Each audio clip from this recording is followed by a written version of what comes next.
احكي لنا قصة قبل النوم. حلو حلو. هذا يا سيدي كان في واحد أول حرف من اسمه الشامي. حلو. كان عنده هيك شلة حمادات زهران، أول حرف من اسمه حمادات. هذا يا سيدي هو شو بيعمل؟ بيفتح معهم لايفات، بيسليهم وبيحبون وبيحبوه وكل شي لذيذ، بس هن بيحبوا ينكدوا عليه.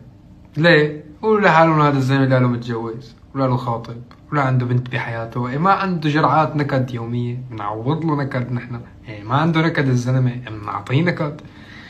بفوتوا لعندي، بفتح الخاص، أنا بكون بلاقي تفه كرهانتك لأنك غايب عنا.